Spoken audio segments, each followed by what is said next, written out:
সাভারের রানা প্লাজা দুর্ঘটনায় মানবিক বিপর্যয়ের বিহ্বলতা কাটিয়ে ওঠার আগেই শুরু হয়ে যায় এর পেছনের দায়ীদের শনাক্ত করার প্রক্রিয়া।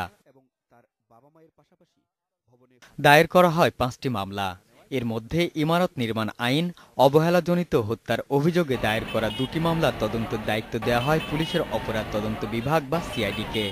মামলার তদারকির দায়িত্বে থাকা রাষ্ট্রপক্ষের আইনজীবী জানিয়েছেন, প্রাথমিক তদন্তে ১৩ জন সরকারি কর্মকর্তার দায়িত্বে অবহেলার অভিযোগ পাওয়া গেছে। বিচারের সম্মুখীন হবে যাদের পারমিশন দেওয়া হয় না, কোর্টের থেকেও এটা একটা করতে পারে, কোর্টের থেকেও বলতে পারে তাদেরকে পারমিশন আনা হোক।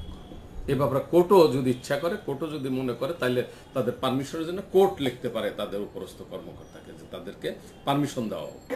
অভিযোগ নানামুখী। কেউ ভবনে ফাটল দেখার পর ব্যবস্থা নেননি, কেউ নকশা অনুমোদনে ফাঁকি দিয়েছেন। সব মিলিয়ে এই মামলার মোট আসামি ৪২ জন।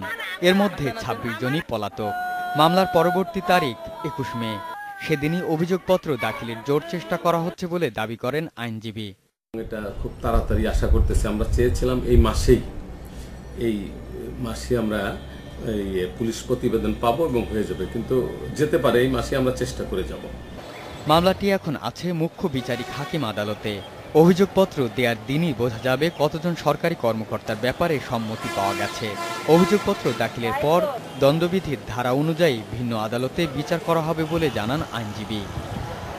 Ariful Islam, independent news, Dhaka.